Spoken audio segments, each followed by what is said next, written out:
मोदी जी आप संघर्ष करो। जय श्री राम, जय श्री राम। भारत के प्रधानमंत्री माननीय श्री नरेंद्र मोदी जी कल्याण में तीसरी बार पधारे हैं। आपकी गरिमामयी उपस्थिति का इस आयोजन को, इस महाविजय संकल्प सभा को लाभ हुआ है। हम सभी भाग्यशाली महसूस करते हैं और आपको साभार नमन करते हैं। कल्याण भिवंडी वासियों की ओर से मैं मानसी आपका हार्दिक स्वागत करती हूँ। हम सबका एक ही नारा, मोदी परिवार तालियों की गूंज के साथ तथा जय जयकार के साथ हम इस पल को सजाएंगे। भारत माता की वंदे, बोलो जय श्री राम। छत्रपति शिवाजी महाराज की। भारत माता के सुपूत 500 साल पुरानी जंजीरों को तोड़कर प्रभु श्री राम के भव्य मंदिर का सपना साकार करने वाले, भारत को विश्व का सबसे विकसित राष्ट्र बनाने की नींव रखने वाले, विश्व के सबसे बड़े लोकतंत्र के सबसे यशस्वी लोकप्रिय प्रधानमंत्री आज की तारीख में करोड़ों लोगों के जीवन में बुनियादी तौर पर परिवर्तन लाने वाले, विकास की गंगा भारत के घर घर में पहुंचाने वाले, आधुनिक युग के भगीरथ, देश की आशाओं की उम्मीद, जिनके मजबूत आश्वासक कंधों पर टिकी हुई है, जिनका हर एक कदम विजय की संकल्पना को मूर्त रूप देता है, उनका स्वतंत्र वीर सावरकर जी की मूर्ति प्रदान करके स्वागत करेंगे महाराष्ट्र के मुख्यमंत्री माननीय श्री एकनाथ शिंदे जी। भारत के प्रधानमंत्री माननीय श्री नरेंद्र मोदी जी इस सम्मान का स्वीकार करें।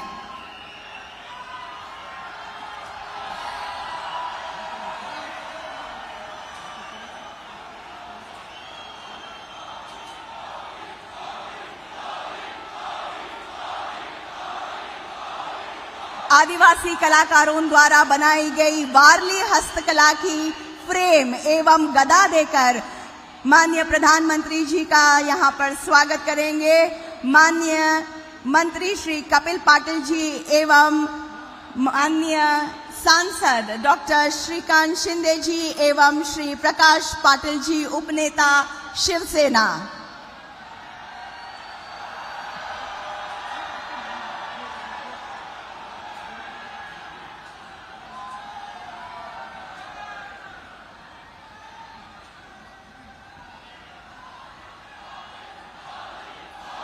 हिंदवी स्वराज का पहला नौदल छत्रपति शिवाजी महाराज जी के आधिपत्य में कल्याण के दुर्गाड़ी किले के करीब जो खाड़ी है वहीं पर बना, उसका चित्र माननीय प्रधानमंत्री जी को प्रदान कर रहे हैं। भाजपा कल्याण जिला संगठन अध्यक्ष श्री नाना सूर्यवंशी जी, ठाणे ग्रामीण जिलाध्यक्ष श्री मधुकर मोहपे जी, भिवंडी जिलाध्यक्ष श्री हर्षल पाटिल जी, कल्याण शहराध्यक्ष श्री वरुण पाटिल जी एवं मोहना तितवाला के शहराध्यक्ष श्री शक्तिवान बोहेर जी। देवी और सज्जनों, भारत देश की पहली महिला डॉक्टर आनंदीबाई जोशी कल्याण की थी और इस बात का हम सबको बड़ा अभिमान है। उन्होंने समाज में जो स्थान प्राप्त किया वो आज भी एक मिसाल के रूप में कायम है।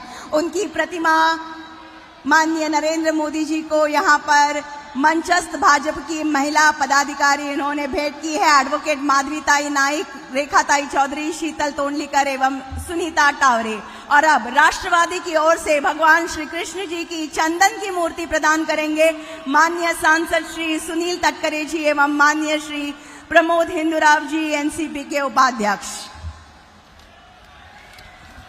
धन्यवाद।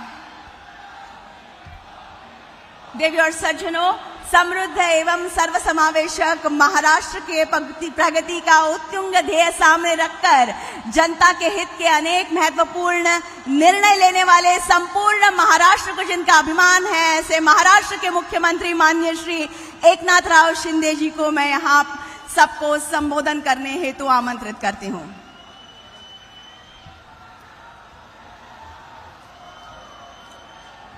छत्रपति शिवाजी महाराज की जय। भवानी बोलो सियावर रामचंद्र की जय श्री राम, जय जय श्री राम. हिंदू हृदय सम्राट बाळासाहेब ठाकरे, धर्मवीर आनंदगे साहेबांना मी विनम्र वंदन करतो आणि संपूर्ण जगात नेतृत्वाचा एक नवा आदर्श निर्माण करणारे आणि करोडो देशवासियांचे प्रेरणास्थान नरेंद्र मोदीजी आज इथे उपस्थित आहेत. मी आपल्या सगळ्यांच्या वतीने त्यांचं मनापासून या कल्याण नगरीत स्वागत करतो. कालच मोदीजींचा उमेदवारी अर्ज भरण्यासाठी आम्ही वाराणसीला गेलो होतो. मोदीजींना पुन्हा प्रधानमंत्री करण्यासाठी आणि त्यांना मत देण्यासाठी आतुर झालेली जनता आम्ही पाहिली, त्यांची उत्सुकता पाहिली, त्यांचं प्रेम पाहिलं आणि खऱ्या अर्थाने अभिमान वाटला की असे आपले देशाचे प्रधानमंत्री मोदीजी यांचा उमेदवारी अर्ज भरण्यासाठी आम्हाला देखील संधी मिळाली. आम्ही स्वतःला भाग्यवान समजतो. खरं म्हणजे नरेंद्र मोदीजी हे जनतेच्या हृदयातले प्रधानमंत्री आहेत. बरोबर आहे ना? जनतेच्या हृदयातले प्रधानमंत्री आहेत. त्यांच्यासारखा प्रधानमंत्री यापूर्वी झाला नाही, यापुढे होऊ शकणार नाही. आणि म्हणून मोदी जी हिंदुस्तान का अभिमान है, मोदी जी हिंदुस्तान का गौरव है. आज मुझे मोदी जी से जब भी मिलता हूं तो मुझे हरिवंश राय बच्चन जी की यह पंक्तियां याद आती है. तू न थकेगा कभी, तू न रुकेगा कभी, तू न मुड़ेगा कभी. कर शपथ, कर शपथ, कर शपथ, अग्निपथ, अग्निपथ, अग्निपथ. मैंने आज तक मोदी जी के चेहरे पे कभी थकान नहीं देखी, कभी उदासी नहीं देखी, कभी निराशा नहीं देखी. ऐसे प्रधानमंत्री आज हमारे देश का गौरव है. उनकी राजनीतिक यात्रा वस्तुतः एक अग्निपथ की तरह ही रही है. मी आज आपल्याला एवढंच सांगतो, 2014 पर्यंत या देशाचा प्रधानमंत्री एकदा तरी कल्याणमध्ये आला होता 2014 पूर्वी. पण 2014 नंतर मोदीजी एकदा नाही, दोनदा नाही, तीनदा या कल्याणमध्ये आले. हे आपल्या सगळ्यांचं भाग्य आहे, हे भाग्य आहे. आणि आज त्यांचं इथं पाऊल पडलेलं आहे. भिवंडी, कल्याण आणि ठाणे देखील त्यांच्या येण्याने आपण जिंकल्याच जमाय, अशा प्रकारचं या ठिकाणी माहोल तयार झालेला आहे. मोदीजींच्या आशीर्वादाने कपिल पाटील आणि डॉक्टर श्रीकांत शिंदे हे विजयाची हॅट्रिक करतील असा विश्वास मी या ठिकाणी व्यक्त करतो. ही निवडणूक बांधवानो भगिनीनो, ही कपिल पाटील किंवा श्रीकांत शिंदे यांची नाही आहे. ही निवडणूक देशाचं भवितव्य घडवणारी आहे, ही राष्ट्राचं भवितव्य घडवणारी आहे, ही राष्ट्र घडवणारी आहे, देशाचा विकास घडवणारी आहे, देशाची प्रगती घडवणारी आहे. आणि फिर एक बार मोदी सरकार आणणारी ही निवडणूक आहे. आणि म्हणून देशाला महासत्तेकडे घेऊन जाणारी ही निवडणूक. त्यामुळे कपिल पाटलांना मत म्हणजे मोदीजींना मत, डॉक्टर श्रीकांतला मत म्हणजे मोदीजींना मत. आणि म्हणून देशात सर्वत्र मोदी मोदी मोदी हा गजर ऐकू येतोय. पण भरकटलेले विरोधी पक्ष रोज मोदीजींच्या नावाने शिवाशाप देतात, त्यांना टार्गेट करतात. पर देश देख रहा है, पर देश देख रहा है. एक अकेला मोदी कितनों को भारी पड़ रहा है. ये देश देख रहा। प्राण जाए पर वचन न जाए, ये मोदी जींची ओळख है। उन्होंने एक बार कह दिया तो कह दिया। उन्होंने कहा 370 कलम हटाऊंगा, हटवलं की नाही? ते म्हणाले या देशात राम मंदिर बांधणार, बनवलं की नाही? आणि म्हणून जो वो कहते हैं वो करते हैं, उसको मोदी कहते हैं। देशाला महासत्ता करण्याचं स्वप्न ते पूर्ण करणार म्हणजे करणार, हा विश्वास आणि ही मोदी गॅरंटी आहे। आणि म्हणून विरोधकांच्या प्रत्येक भाषणात मोदीजींवर टीका टिप्पणी असते। मोदीजी प्रत्येक सभेत भारताच्या उज्ज्वल भविष्याचं विजन सांगतात, विजन मांडतात।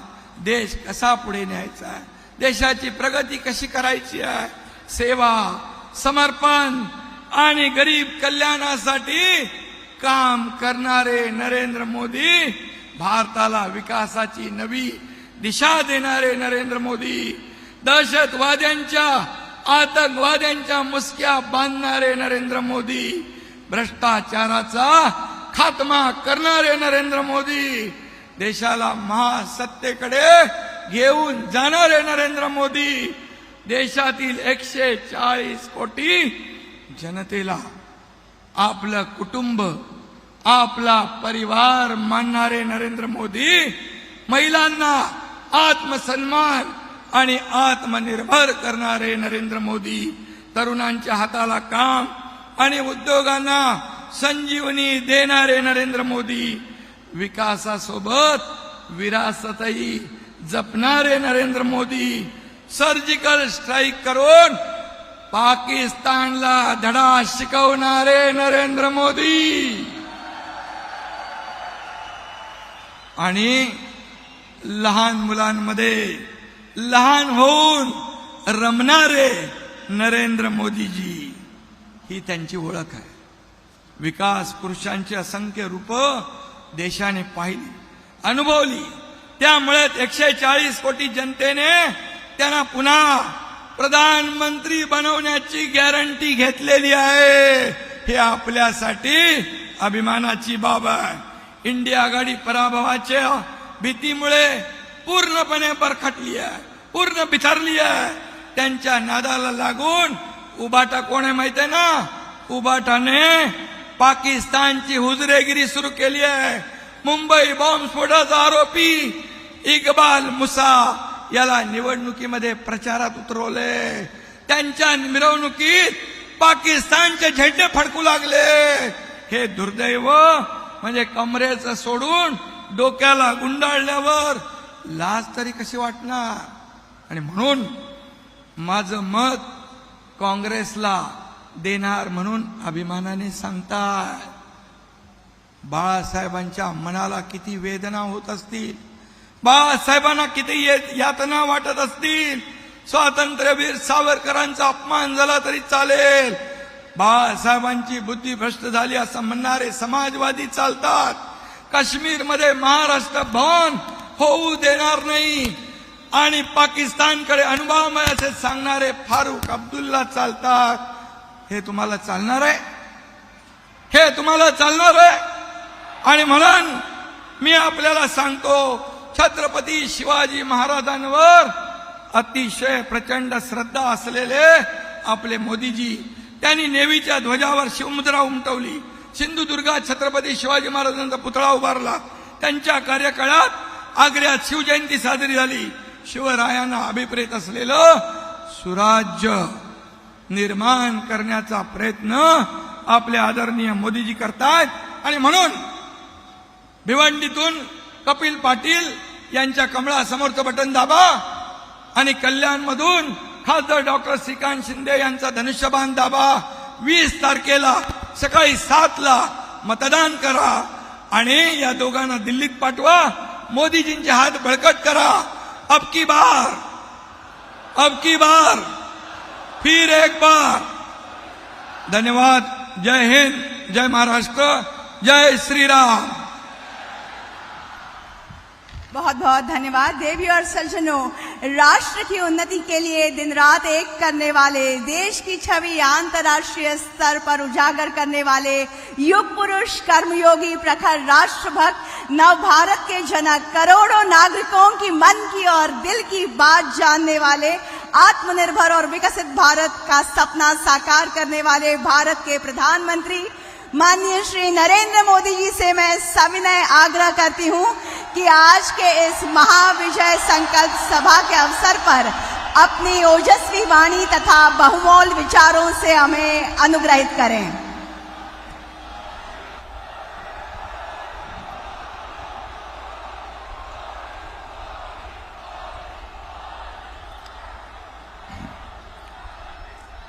छत्रपती शिवाजी महाराजांच्या या भूमीला माझा नमस्कार। मैं मां दुर्गा, जरी मरी तिसाई माता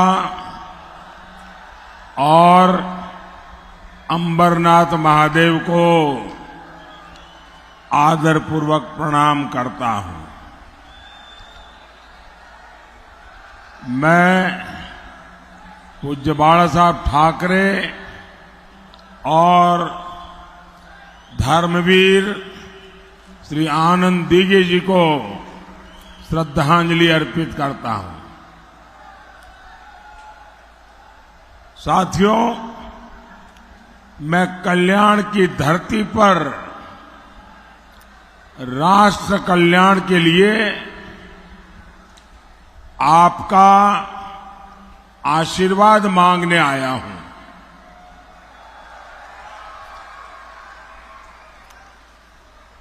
राष्ट्र का कल्याण, गरीब का कल्याण, मैं गर्व के साथ कह सकता हूं कि आज के राजनीतिक माहौल में ये मुख्य कसौटी का केंद्र बना है। देश पहली बार 25 करोड़ मेरे गरीब भाई बहनों को गरीबी से बाहर निकलते देख रहा है।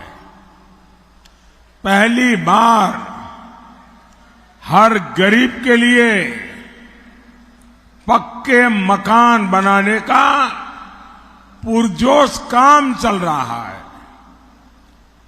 पहली बार हर घर को नल से जल मिले, ये अभियान सफलता की नई ऊंचाइयों को छू रहा है। पहली बार गरीब के पास बीमारी में मुफ्त इलाज के लिए गारंटी कार्ड है और गरीब के बेटे की सरकार ने गरीब को सबसे बड़ी प्राथमिकता दी है। साथियों, मुझे इसके बाद मुंबई के कार्यक्रम में पहुंचना है। माननीय मुख्यमंत्री जी भी वहां रहना चाहते हैं और इसलिए उनको बीच में से निकलना होगा ताकि वो वहां पहुंच पाए। तो मैं शिंदे जी को प्रार्थना करता हूं, आप निकलिए, मैं यहां संभाल लूंगा।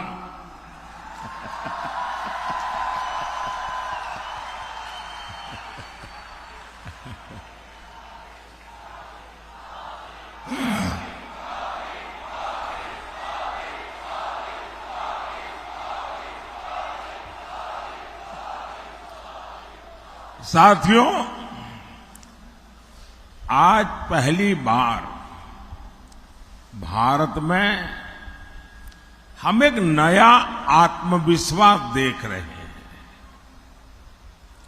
भारत आज छत्रपति शिवाजी महाराज की प्रेरणा से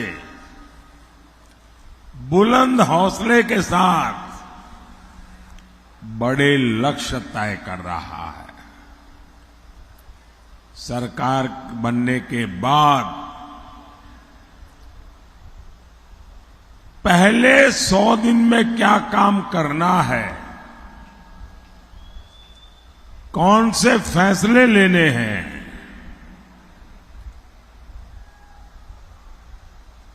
इस पर लगातार काम किया है। ऐसा नहीं कि अब सरकार बन गई, चलो मालाएं पहनते घूमते फिरेंगे।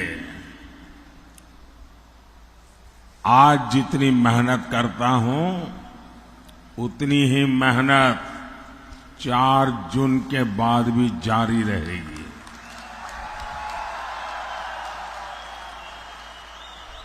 और इसलिए 100 दिन में क्या करना है, इसका ब्लूप्रिंट रेडी करके हम आगे बढ़ रहे हैं। और मुझे कुछ लोग कहते हैं कि मोदी जी इतना आत्मविश्वास, मुद्दा मोदी के आत्मविश्वास का नहीं है, मुद्दा जनता जनार्दन का अरसपरस विश्वास का है। लेकिन मैं जब कल काशी में था और बहुत सारे नौजवानों को इस समय चुनाव अभियान में मेरा मिलना का हुआ, मैं देख रहा हूं कि देश का नौजवान, उसके पास एक नई कल्पकता है, नए आइडियाज है, हर चीज को नए तरीके से करने का उसका तजुर्बा है। और इन दिनों जो मेरी उनसे बातचीत हुई है तो मैं बहुत प्रभावित हुआ हूं। अब मैं कोई लाखों नौजवानों के साथ तो बातचीत करना संभव नहीं हुआ मेरे लिए, लेकिन मैं देश के युवाओं को एक पर्सनल रिक्वेस्ट भी करना चाहता हूं, आग्रह भी करना चाहता हूं। क्योंकि इन दिनों जो मैं नौजवानों को मिला हूं, उन्होंने मुझे बहुत अच्छे सुझाव दिए हैं। तो मेरा मन करता है कि जो मेरा 100 दिन का विजन है, इसको मैं 125 दिन का पीरियड तय करूं। और जो 25 दिन नए मैं जोड़ रहा हूं, मैं चाहता हूं कि मेरे देश के नौजवान, उनके मन में जो ख्याल आए वो मुझे भेज दें। मैं उसमें से छांट करके ये 25 दिन बढ़ा करके मैं उसमें उसको शामिल करना चाहता हूं। क्योंकि मैं मानता हूं कि अब देश जिस तेजी से आगे बढ़ रहा है, हर पल नया विश्वास, नए सपने, नए संकल्प। और इसलिए मुझे पक्का विश्वास है कि देश के नौजवान मुझे वो सुझाव देंगे जो नॉर्मली हम लोगों की सोच में नहीं होते हैं, उसमें नयापन हो, भविष्य के लिए नक्कर बातें हो। और मैं चाहता हूं कि मैं इन युवाओं को लेकर के उनके विचारों के लिए 100 के दुनिया मला मेरा टाइम टेबल तो है ही है, अतिरिक्त 25 दिन का टाइम टेबल, उस दिशा में मैं सोच रहा हूं। मतलब कि करीब 4 महीने मैं बहुत तेजी से ऐसा फाउंडेशन तैयार करना चाहता हूं जिसके कारण मेरा 2047 का जो लक्ष्य है ना, वो और निकट भास आने लगे।